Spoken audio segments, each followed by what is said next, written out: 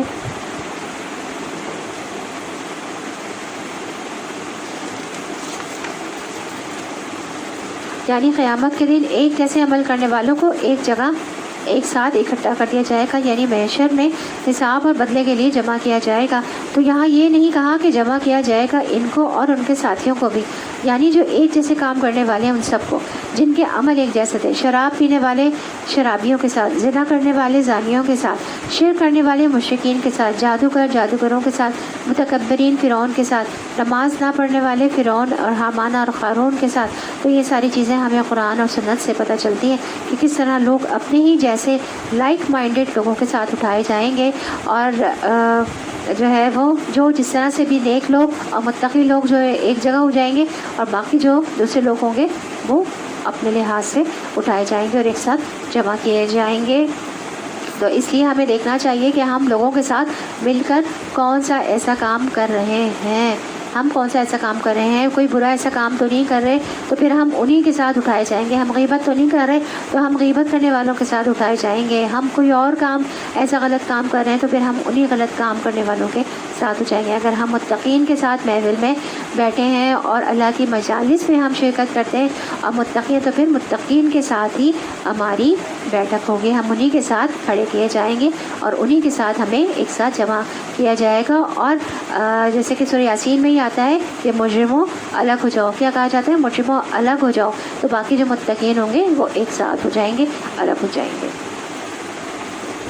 پھر ان سب کو جہنم کا راستہ دکھاؤ اور ذرا انہیں ٹھہراؤ، ان سے کچھ پوچھنا ہے کیا ہو گیا تمہیں، اب کیوں ایک دوسرے کی مدد نہیں کرتے؟ ارے آج تو یہ اپنے آپ کو ایک دوسرے کے حوالے کیے دے رہے ہیں، اس کے بعد یہ ایک دوسرے کی طرف مڑیں گے اور باہم تکرار شروع کر دیں گے۔ پیروی کرنے والے اپنے پیشواؤں سے کہیں گے تم ہمارے پاس سیدھے رخ سے آتے تھے، وہ جواب دیں گے نہیں، بلکہ تم خود ایمان لانے والے نہ تھے، ہمارا تم پر کوئی زور نہ تھا، تم خود ہی سرکش لوگ تھے۔ آخرکار ہم اپنے رب کے اس فرمان کے مستحق ہو گئے کہ ہم عذاب کا مزہ چکھنے والے ہیں، سو ہم نے تم کو بہکایا اور ہم خود بہکے ہوئے تھے۔ اس طرح وہ سب اس روز عذاب میں مشترک ہوں گے۔ ہم مجرموں کے ساتھ یہی کچھ کیا کرتے ہیں۔ یہ وہ لوگ تھے کہ جب ان سے کہا جاتا تھا اللہ کے سوا کوئی معبود برحق نہیں ہے تو یہ گھمنڈ میں آ جاتے تھے اور کہتے تھے کیا ہم ایک شاعر مجنوں کی خاطر اپنے معبودوں کو چھوڑ دیں، حالانکہ وہ حق لے کر آیا تھا اور اس نے رسولوں کی تصدیق کی تھی۔ اب ان سے کہا جائے گا کہ تم لازماً دردناک سزا کا مزہ چکھنے والے ہو اور تمہیں جو بھی بدلہ دیا جا رہا ہے انہیں اعمال کا دیا جا رہا ہے جو تم کرتے رہے ہو، مگر اللہ کے چیتا بندے اس انجام بد سے محفوظ ہوں گے۔ ان کے لیے جانا بجھا رزق ہے، ہر طرح کی لذیذ چیزیں اور نعمتیں بھری جنتیں جن میں وہ عزت کے ساتھ رکھے جائیں گے، یعنی عزت دی جائے گی ان کو۔ اور یہ عزت کس لیے ہے کہ جنہوں نے بھی دنیا میں اللہ کی اطاعت کرتے ہوئے، عبادت کرتے ہوئے اپنی عزتوں کی پرواہ نہیں کی کہ انہیں کون کیا کہتا ہے، کوئی ان کو عزت دے گا یا ان کا مذاق اڑائے گا، بلکہ وہ ہر حال میں اللہ کی عبادت کرتے رہے تو اس کے بدلے میں اللہ تعالیٰ انہیں وہاں عزت بخشے گا۔ تو جنت میں طرح طرح کے کھانے ہوں گے۔ رزق یعنی یہاں رزق کی بات ہے تو رزق معلوم ہوگا۔ عتبہ بن اب سلمہ رضی اللہ عنہ سے روایت ہے، وہ کہتے ہیں رسول اللہ صلی اللہ علیہ وسلم کے ساتھ بیٹھا ہوا تھا، ایک اعرابی آیا تو اس نے کہا اے اللہ کے رسول صلی اللہ علیہ وآلہ وسلم، میں نے آپ کو جنت کے ببول نامی درخت کا تذکرہ کرتے سنا ہے، میرا خیال ہے کہ وہ ہمارے ہاں تو سب سے زیادہ کانٹوں والا درخت ہے، اس میں بہت کانٹے ہوتے ہیں۔ تو رسول اللہ صلی اللہ علیہ وآلہ وسلم نے فرمایا جنت میں اس درخت کے ہر کانٹے کے بدلے خصمی بکرے کے خصیے کی طرح اللہ تعالیٰ ایک چیز پیدا کر دے گا، یعنی ہر کانٹے کی جگہ کوئی چیز پیدا کر دے گا، اور اس کے اندر 70 رنگ کے کھانے ہوں گے اور 70 کلرز کے، اور ہر ایک کا رنگ دوسرے سے مختلف ہوگا۔ تو آپ دیکھیے انسان کھاتے وقت رنگ کو کتنا پسند کرتا ہے نا، جس کی وجہ سے بعض اوقات اپنی صحت بھی خراب کر لیتا ہے کہ ہمیں یہ کلر اچھا لگ رہا ہے، ہم کتنے فوڈ کلرز بھی یوز کر رہے ہوتے ہیں، کھانوں میں ڈال رہے ہوتے ہیں، اور تو وہاں بھی جنت کے کھانے بھی رنگ برنگے ہوں گے، اور جن کو دیکھ کر انسان کی بھوک بھی بڑھے گی اور کھانے کے بعد کوئی تکلیف بھی نہیں ہوگی۔ اس طرح جنت میں بڑے بڑے پھل ہوں گے اور جھکے ہوئے ہوں گے، وَذَلِلَتْ قُطُوفُهَا تَذْلِيلًا، یعنی جنتی لوگ جنت کے پھلوں میووں میں سے اٹھتے بیٹھتے لیٹتے ہر وقت جب چاہیں گے کھاتے رہیں گے اور انجوائے کرتے رہیں گے۔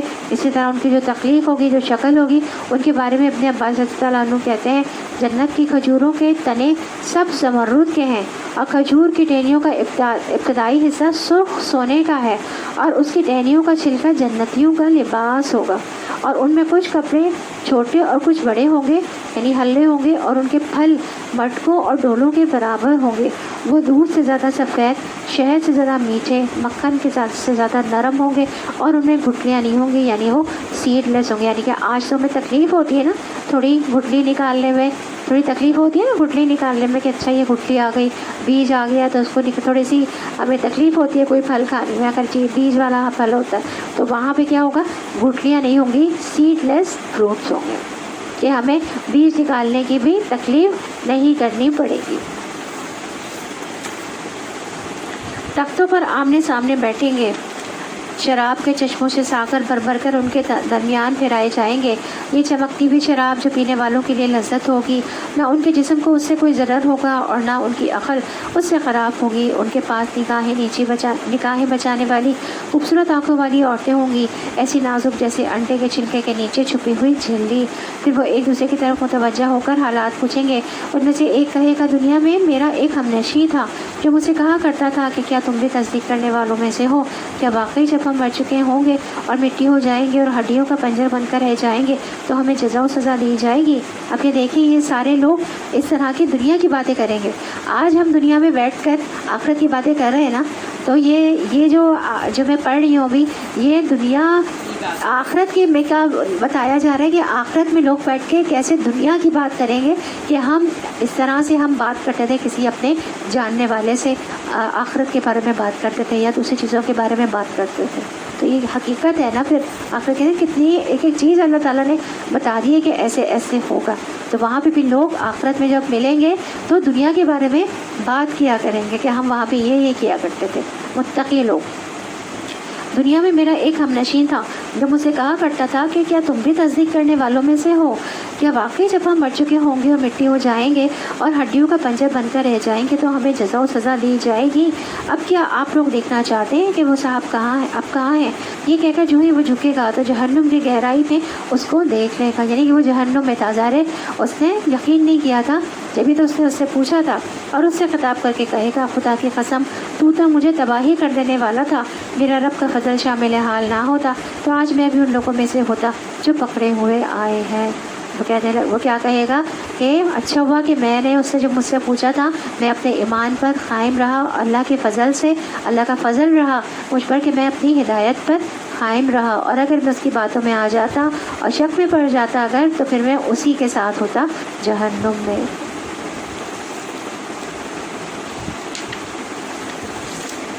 تو یعنی جہنم میں حاضر کیے ہوئے. تو اس آیت میں برے ساتھیوں اور برے ہم نشینوں سے بچ کر رہنے کی نصیحت بھی کی گئی ہے کہ وہ لوگ جو کہ دنیا کی زندگیوں میں بہت زیادہ مشغول ہیں اور ایسے کاموں میں مشغول ہیں جو کہ بالکل بھی تقوی والے یا متقین لوگوں کی زندگیوں سے تعلق نہیں رکھتے، خاص طور پر اس چیز سے بچنے کی جس چیز کی طرف وہ دعوت دیتے ہیں، ہلاکت کے کام جن کو وہ مزین کر کے پیش کرتے ہیں. یاد رکھیے بری دوستی کے برے ہی اثرات ہوتے ہیں. رسول اللہ صلی اللہ علیہ وسلم نے فرمایا نیک صالح ساتھی کی مثال کستوری والے کے مانند ہے. اگر تجھے اس سے کستوری نہ بھی ملے تو تجھے اس کی خوشبو ضرور پہنچے گی. اور برے ساتھی کی مثال بھٹی والی کی طرح ہے، اگر تجھے اس کی کالک نہ بھی لگی تو تجھے اس کا دھواں ضرور آئے گا. تو اس لیے انسان کو ہمیشہ اچھے لوگوں میں بیٹھنا چاہیے، وگرنہ اگر انسان کی کمپنی اچھی نہیں تو وہ جیسی ہے وہ اس کو اپنی طرف کھینچ لے گی. نبی کریم صلی اللہ علیہ وسلم نے فرمایا مومن آدمی کے علاوہ کسی کی صحبت اختیار نہ کرو اور تمہارا کھانا سوائے متقی کے کوئی نہ کھائے، کیونکہ قیامت کے دن متقین کے علاوہ سب ایک دوسرے کے دشمن ہو جائیں گے. یہ بات یاد رکھیے کہ قیامت میں سب ایک دوسرے کے لیے دشمن ہو جائیں گے. جو دنیا میں ہم نے اتنی دوستیاں کی ہوئی ہیں نا، دنیاوی لحاظ میں اور دنیاوی مقاصد سے ایک دوسرے سے دوستیاں، کتنی دوستیاں ہوتی ہیں لوگوں کی، تو جو دوستیاں اتنی کی ہوئی ہیں وہ سب ایک دوسرے کے دشمن ہوں گے سوائے متقی لوگوں کے. وہاں بھی جو دوست ہوں گے وہ کون ہوں گے؟ وہ صرف متقی لوگ آپس میں ایک دوسرے کے دوست ہوں گے. اور اچھے دوستوں کی دعا بھی کرنی چاہیے ہمیں. علقمہ کہتے ہیں کہ جب میں شام آیا تو میں نے 2 رکعت پڑھ کر یہ دعا کی اللہم یسر لی جلیسن صالحہ، اے اللہ مجھے کوئی نیک ساتھی عطا کر، نیک دوست عطا کر. مطلب وہ کسی ملک میں گئے، ملک شام میں، تو انہوں نے کیا دعا کی کہ اللہ تعالیٰ مجھے نیک اچھا ساتھی عطا کر، نیک دوست عطا فرما. تو ہمیں بھی یہاں پہ نیک اور صالح لوگوں کی صحبت اللہ تعالیٰ سے مانگنی چاہیے کہ ہمیں نیک اور صالح لوگوں کا ساتھ عطا فرمائے. پھر میں ایک قوم کے پاس آیا اور ان کی مجلس میں بیٹھ گیا. تھوڑی دیر بعد ایک بزرگ آئے اور میرے پاس بیٹھ گئے. میں نے پوچھا یہ کون ہے؟ لوگوں نے کہا یہ ابو درداء رضی اللہ عنہ ہیں، صحابی ہیں. اس پر میں نے عرض کی کہ میں نے اللہ سے دعا کی تھی کہ مجھے کوئی نیک ساتھی عطا فرما، تو اللہ تعالیٰ آپ نے وہ ساتھی مجھے عطا کر دیا، حالانکہ وہ اس مجلس کے اندر ہی بیٹھے ہوئے تھے جس میں انہوں نے دعا کی تھی. اگر مجلس میں بھی آپ کے ساتھ کوئی ایسا شخص بیٹھا ہوتا ہے جس کی پوری توجہ خیر کی بات سننے کی طرف ہوتی ہے تو آپ کا وقت بھی بہت اچھا گزرتا ہے.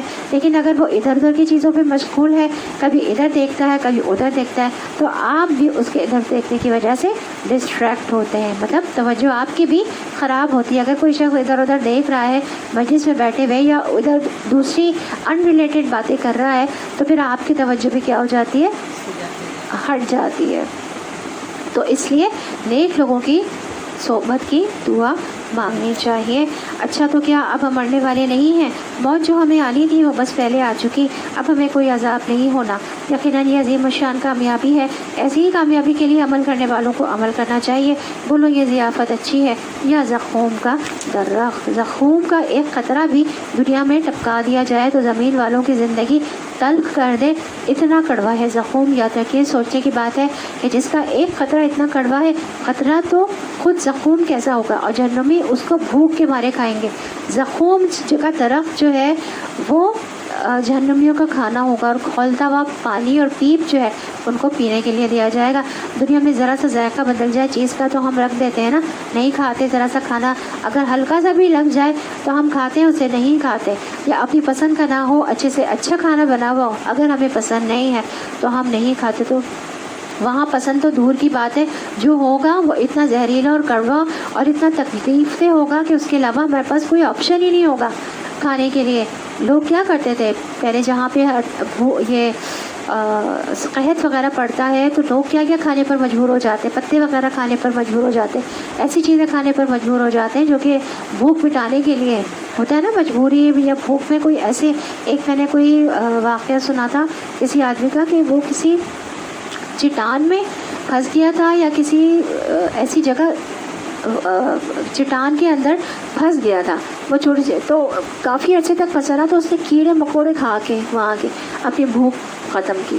مطلب آپ عام زندگی میں آپ امیجن کریں گے کہ ہم کیڑے مکوڑے کھا کے اپنی بھوک مٹائیں، تو اس کو اور کچھ نہیں تھا تو اس نے کیڑے مکوڑے کھا کے جو ہے وہ اپنی بھوک ختم. یہ ریئل میں بتا رہی ہوں آپ کو، میں نے سنا تھا کوئی واقعہ کسی اس پہ نیوز پہ سن رہی تھی کہ اس نے اس طرح سے جو ہے وہ اپنی بھوک ختم کی. ہاں پھنس گیا تھا کسی جگہ پہ، کسی چٹان میں کسی جگہ پہ، تو اس نے کیڑے مکوڑے کھا کے اپنی بھوک کو ختم کیا، لیکن وہ زندہ بچ گیا تھا. تو دنیا میں تو دیکھیے ہمارے پاس کتنے آپشنز ہوتے ہیں نا، تو جنت کا کھانا بھی کیسا ہوگا کہ آپ کے پاس کوئی آپشن ہی نہیں ہوگا اس کے علاوہ. اور جنت پہ تو ہمارے پاس دیکھیں اللہ تعالیٰ نے کتنے آپشن رکھے ہیں، ہماری دل کی خواہشیں پوری ہوں گی وہاں پہ. آج اگر ہم تھوڑی سی اپنی خواہشات کو دبا لیں، اور اللہ اس دنیا میں ہم نے کرنا کیا ہے، اپنی خواہش کو پیچھے کر کے اللہ کی خواہش کے مطابق چلنا ہے، اپنی مرضی کو پیچھے کر کے اللہ کی مرضی کو آگے کر کے اس کے مطابق زندگی گزارنی. تو آخرت میں جنت میں ہماری ساری خواہشیں اللہ تعالیٰ پوری کر دیں گے. جیسے کہ وہ ایک ہم نے پڑھا تھا نا، ایک جنت میں ایک شخص کو مل گیا تھا سب کچھ، پھر بھی اس کے دل میں خواہش پیدا ہوگی کہ میں کاشتکاری کرنا چاہتا ہوں. تو اللہ تعالیٰ نے کیسے اس کے لیے فٹافٹ پوری کاشت اگا دی، اور لمحوں میں اس کی پوری فصل جو ہے وہ تیار ہو گئی تھی. تو ساری خواہشیں اللہ تعالیٰ پوری کریں گے، جو بھی ہمارا دل جائے گا وہاں پہ. رب ابنی لی عندک بیتن فی الجنہ اللہم نسألک جنت الفردوس. جب بھی جنت کا ذکر ہو تو ہمیں جنت کی دعا مانگ لینی چاہیے. پڑھیے اللہم نسألک جنت الفردوس. نسألک کا مطلب ہے ہم سوال کرتے ہیں آپ سے. اللہم اے اللہ، نسألک ہم آپ سے سوال کرتے ہیں جنت الفردوس، جنت الفردوس کا. اور اللہم اجرنا، اے اللہ ہمیں محفوظ کر دے، اللہم اجرنا من النار، آگ کے عذاب سے یا آگ سے.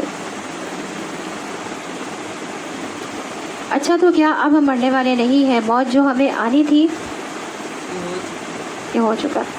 اور ہم نے اس درخت کو ظالموں کے لیے فتنہ بنا دیا ہے. وہ ایک درخت ہے جو جہنم کی تہہ سے نکلتا ہے، اور اس کے شگوفے ایسے ہیں جیسے شیطانوں کے سر، یعنی دیکھنے میں بھی بھیانک ہے، نہ اس کا رنگ، نہ ذائقہ، نہ شکل. کیونکہ آپ دیکھیں دنیا میں اللہ تعالیٰ نے جتنی بھی چیزیں پیدا کی ہیں ان کو ایک مخصوص شکل دی ہے، ایک مخصوص رنگ دیا ہے، ٹیکسچر دیا ہے، ذائقہ دیا ہے، خوشبو دی ہے، کتنا کچھ اس کے ساتھ ہے. لیکن جہنم میں تو کھانے کو جو ملے گا وہ انتہائی بھیانک ہوگا.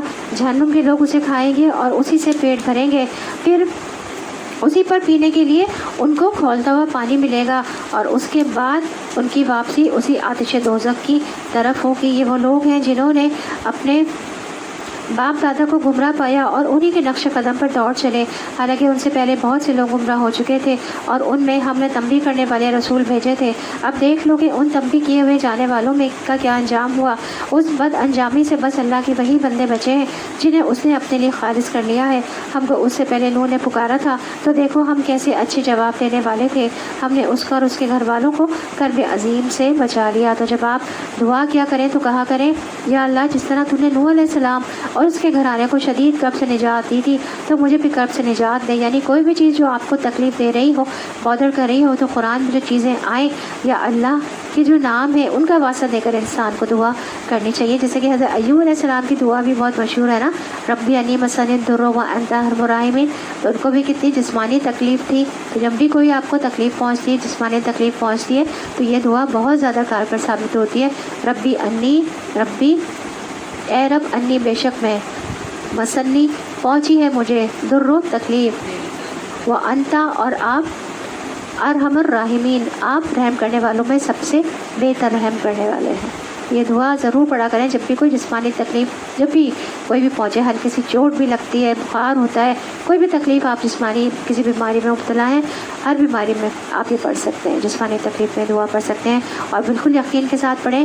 ایوب علیہ السلام 18 سال جو ہے وہ تکلیفوں میں گرے رہے. ان کے بیوی بچے بھی ان سے، ان کی فیملی بھی ان سے دور ہو گئی تھی، ان کو اتنی جسمانی تکالیف تھی، بہت زیادہ مشکلات کا شکار تھے وہ.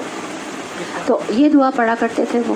تو اللہ تعالیٰ نے ان کو ان کی ساری چیزیں واپس کر دی تھی. لیکن وہ 18 سال آزمائش میں رہے، سخت آزمائش تھی ان کے اوپر.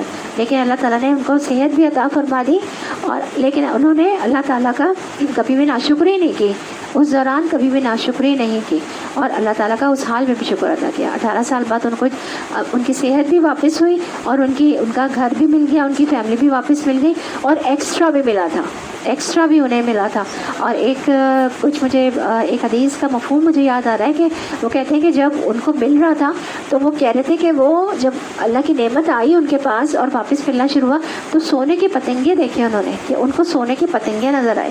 تو وہ ان کو جمع کر کے اپنے اندر کمرے میں لے جا کر رکھ رہے تھے کہ یہ سونے کے پتنگے اللہ کی نعمت ہے. جب ان کی آزمائش ختم ہوئی تو انعام میں انہیں سونے کے پتنگے بھی تھے جو کہ انہیں ملے، اور وہ جمع کر کے اندر رکھ رہے تھے. ان کا مال و دولت، ان کی صحت، ان کی جسمانی جو صحت تھی، اور ان کی فیملی، سب کچھ ان کو ملا، اور ایکسٹرا بھی ملا. تو یہ دیکھیں سونے کے پتنگے انہیں ملے ہیں نا، بڑی ایک عجیب سی کہ اللہ تعالیٰ جب بندے سے خوش ہوتا ہے آزمائش کے بعد تو اس کو کوئی ایکسٹرا چیز بھی ملتی ہے انعام کے طور پر.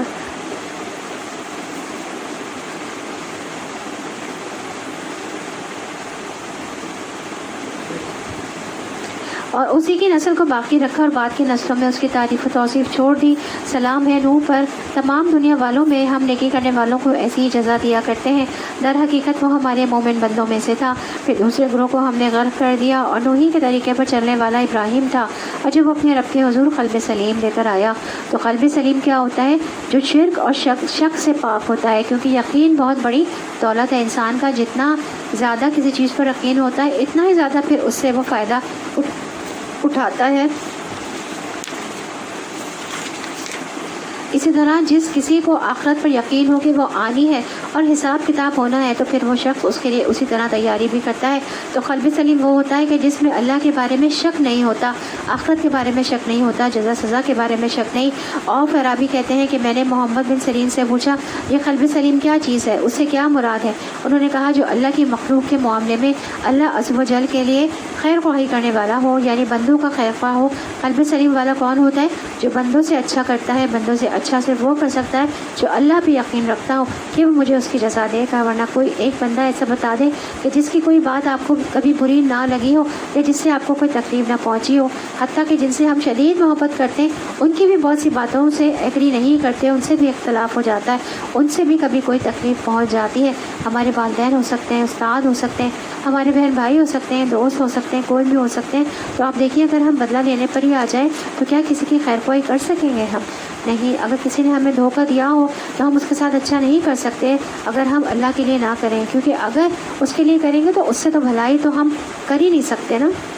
تو ہم برائی کے بدلے میں جو اچھائی یا بھلائی کرنے کا حکم ہے وہ اللہ کی خاطر ہے، کسی اور کی خاطر، اس محبوب کی خاطر جس نے آپ کو بہت کچھ عطا کیا ہے. اللہ کی خاطر ہم کر سکتے ہیں.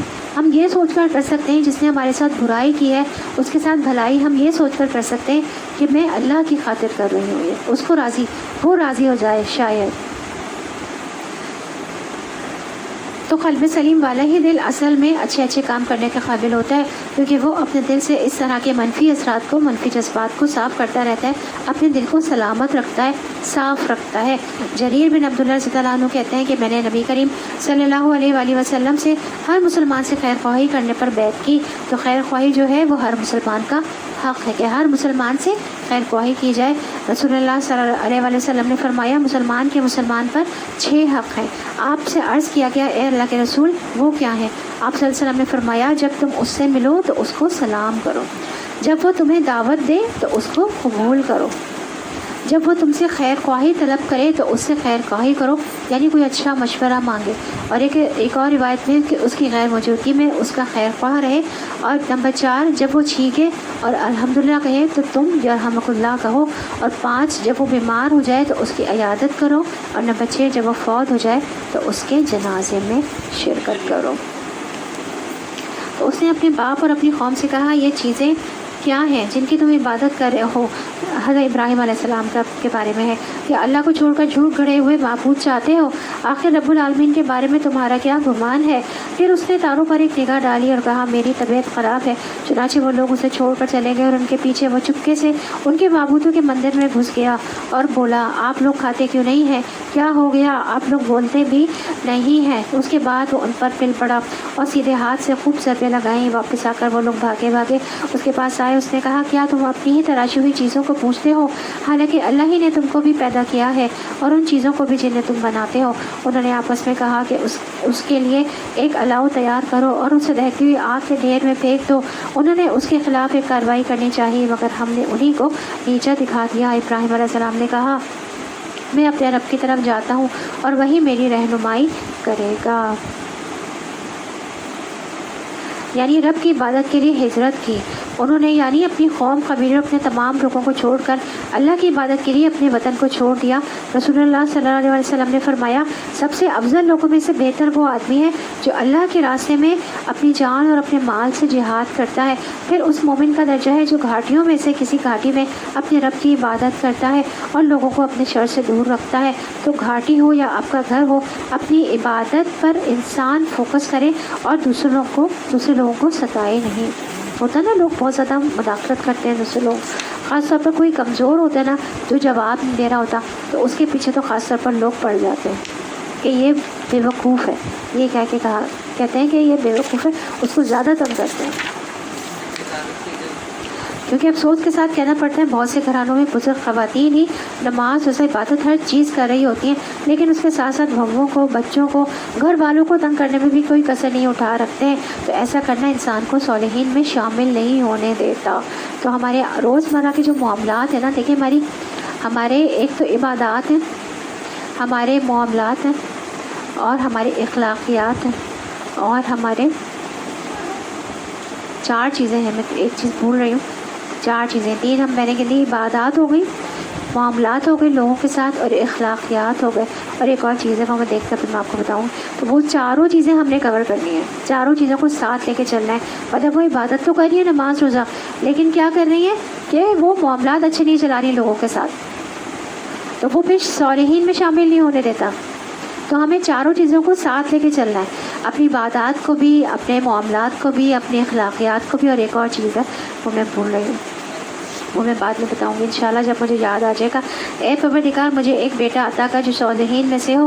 اس دعا کے جواب میں ہم نے اس کو حلیم بردبار لڑکے کی بشارت دی۔ وہ لڑکا جب اس کے ساتھ دوڑ دھوپ کرنے کی عمر کو پہنچ گیا تو ایک روز ابراہیم نے اس سے کہا بیٹا میں خواب میں دیکھتا ہوں میں تجھے ذبح کر رہا ہوں، اب تو بتا تیرا کیا خیال ہے؟ اس نے کہا ابا جان جو کچھ آپ کو حکم دیا جا رہا ہے اسے کر ڈالیے، آپ انشاءاللہ مجھے صابروں میں سے پائیں گے۔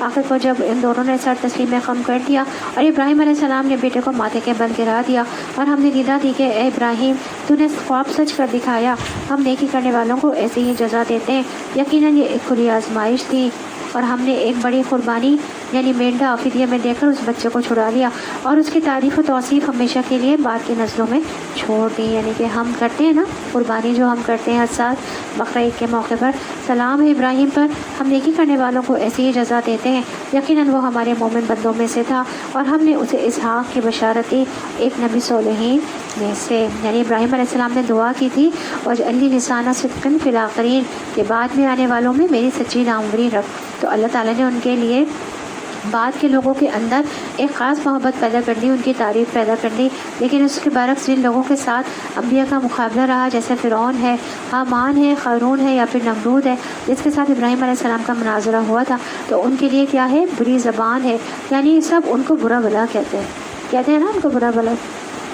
تو یاد رکھیے کسی کی اچھی شہرت جو ہے یہ بھی اللہ تعالیٰ کا ایک انعام ہوتی ہے اور یہ انسان زبردستی اپنی نہیں بنوا سکتا یا نہیں بنا سکتا، یہ اللہ ہی کرتا ہے۔ رسول اللہ صلی اللہ علیہ وسلم نے فرمایا جب اللہ کسی بندے کے ساتھ بھلائی کا ارادہ کرتا ہے تو اسے لوگوں میں نیک شہرت بنا دیتا ہے۔ تو کسی نے کہا نیک شہرت کیسے عطا کرتا ہے؟ تو آپ صلی اللہ علیہ وسلم نے فرمایا وہ اس طرح کہ اس کے لیے اس کی موت سے پہلے نیک عمل کرنا آسان کر دیتا ہے۔ یعنی کہ اللہ تعالیٰ جب بھلائی کا ارادہ کرتا ہے تو اس کی موت سے پہلے اس کے لیے نیک عمل آسان کر دیتا ہے اور پھر وہ لوگوں میں بھی نیک شہرت بن جاتا ہے، حتیٰ کہ اس کے آس پاس والے اس سے خوش ہو جاتے ہیں۔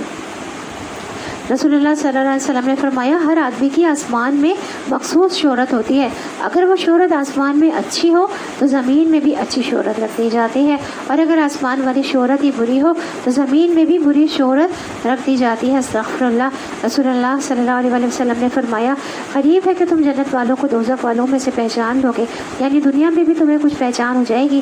لوگوں نے عرض کیا یا رسول اللہ کس طرح؟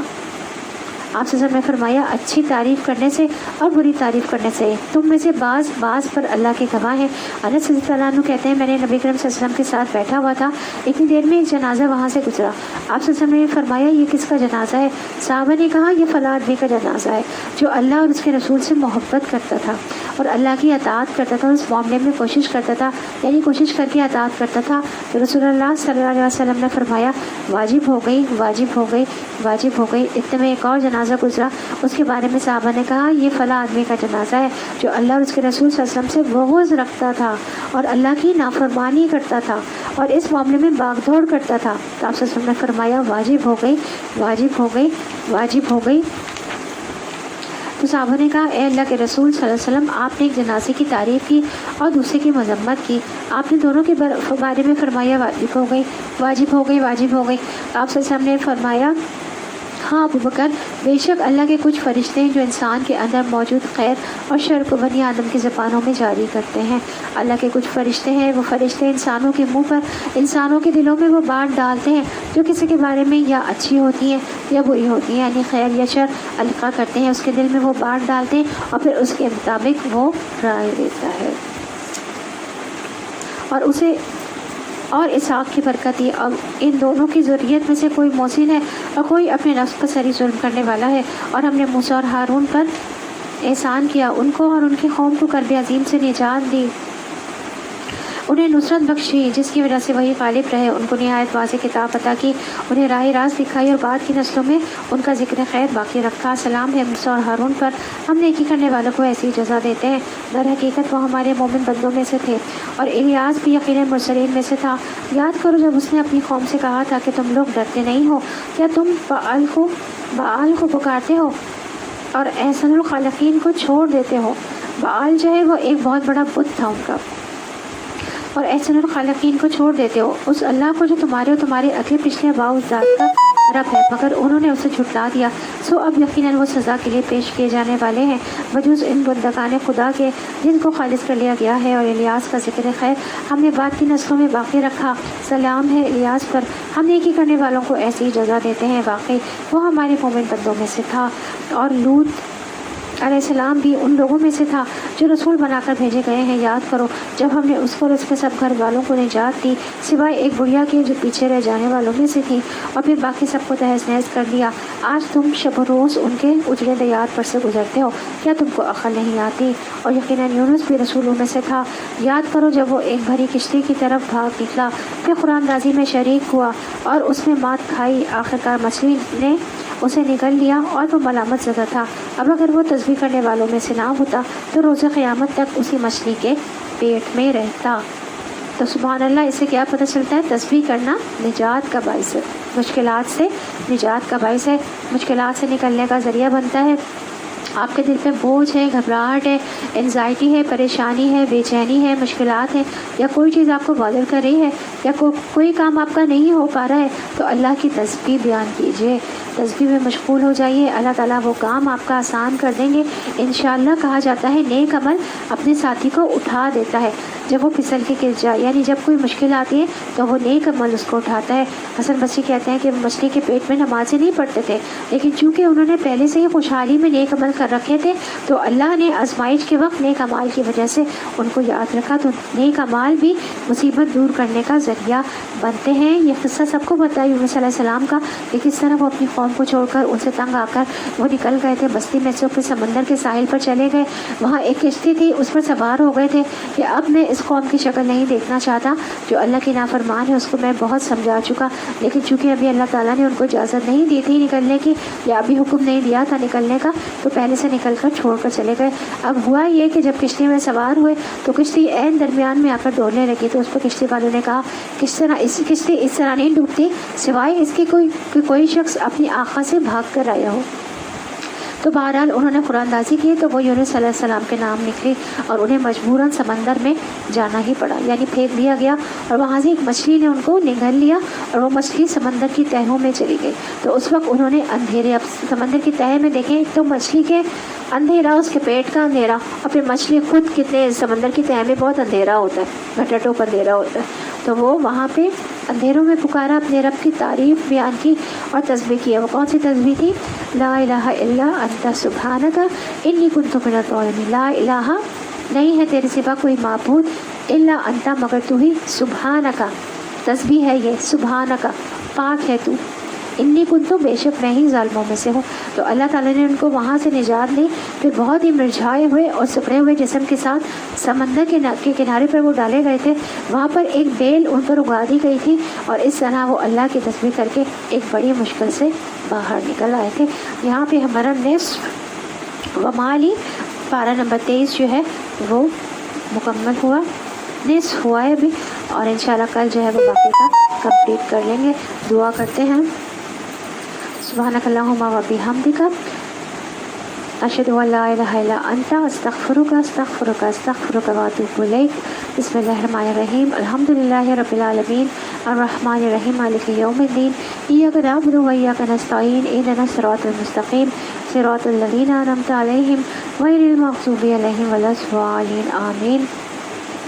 اللہم صلی علی محمد وعلی آل محمد کما صلیت علی ابراہیم وعلی آل ابراہیم انک حمید مجید. اللہم بارک علی محمد وعلی آل محمد کما بارکت علی ابراہیم وعلی آل ابراہیم انک حمید مجید. ربنا ظلمنا انفسنا وان لم تغفر لنا وترحمنا لنکونن من الخاسرین.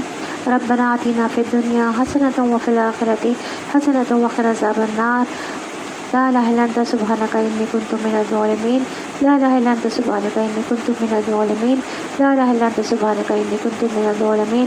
امن یجیب المضطر اذا دعاہ ویکشف السوء یا مجیب. ربنا هب لنا من ازواجنا وذرياتنا قرة اعین واجعلنا للمتقین اماما. رب لا تذرنی فردا وانت خیر الوارثین. رب انی لما انزلت علی من خیر فقیر. رب ارحمهما كما ربياني صغيرا. رب ارحمهما كما ربياني صغيرا. رب ارحمهما كما ربياني صغيرا. اللهم إني أعوذ بك من عذاب جهنم ومن عذاب القبر ومن فتنة المحيا والممات ومن شر من فتنة المسيح الدجال. اللهم نسألك جنة الفردوس. اللهم نسألك العفو والعافية في الدنيا والآخرة. اللهم نسألك الهدى والتقى والعفاف والغنى. اللهم نسألك من فضلك فضلا كبيرا. اللهم نسألك من فضلك العظيم. ربنا تقبل منا انك انت السميع العليم وتب علينا انك انت التواب الرحيم. آمین. اے اللہ پاک، جس نے یہ بیان کیا اور جس نے یہ بیان کروایا اور جن جن لوگوں نے بیان سنا، ان کے دلوں کی جو بھی جائز خواہشات ہیں، جائز دعائیں ہیں، اے اللہ تعالیٰ اس خاص محفل کی رحمت و برکت سے اور اس ماہ مبارک رمضان کی رحمت و برکت سے ان کی دعاؤں کو قبول فرما لیجیے. اے اللہ پاک ہمارے گناہوں کو معاف فرما دیجیے، ہماری بخشش کر دیجیے. اے اللہ پاک ہمیں توفیق دے کہ اس رمضان ہم آپ کو راضی کر سکیں اور ہم اپنی بخشش کروا لیں. جب ہم اس دنیا سے جائیں تو ہمارا خاتمہ ایمان پر کرنا، اس حال میں کرنا کہ آپ ہم سے راضی ہوں. اے اللہ پاک ہمیں دنیا کی تنگی سے اور ہمیں آخرت کی تنگی سے بچانا. اے اللہ پاک ہمارے گھروں میں رزق کی کشادگی عطا فرما دے. جو تنگیاں ہیں اللہ تعالیٰ انہیں کشادگی میں بدل دے. ہمارے رزق کو وسیع کر دے، کشادہ کر دے. ہمارے دسترخوان کو کشادہ کر دیجیے. اے اللہ تعالیٰ جو بھی پریشان ہیں اللہ تعالیٰ ان کی پریشانیوں کو دور فرما دیجیے اپنے خاص کرم سے. اے اللہ پاک جو بیمار ہیں انہیں شفاء کاملہ عطا فرما اور انہیں صحت کے ساتھ عافیت کے ساتھ مکمل زندگی عطا فرما. اے اللہ پاک ہمارے والدین جو اس دنیا سے جا چکے ہیں ان کی بخشش کر دے، ان کی قبر کو جنت کا ایک ٹکڑا بنا دے، ان کے درجات کو بلند فرما دیجیے، انہیں جنت الفردوس میں جگہ عطا فرمایا. اور جو ہمارے والدین حیات ہیں اے اللہ پاک انہیں صحت اور عافیت کے ساتھ زندگی عطا فرما، ان کا سایہ ہمارے اوپر رکھیے اور ہمیں ان کی خدمت کرنے کی توفیق عطا فرما اور ہم سے انہیں کوئی تکلیف نہ پہنچے اور ہمیں ان کی عزت کرنے کی توفیق عطا فرما. آمین یا رب العالمین. آپ لوگ اپنی اپنی دعائیں مانگ لیجیے گا.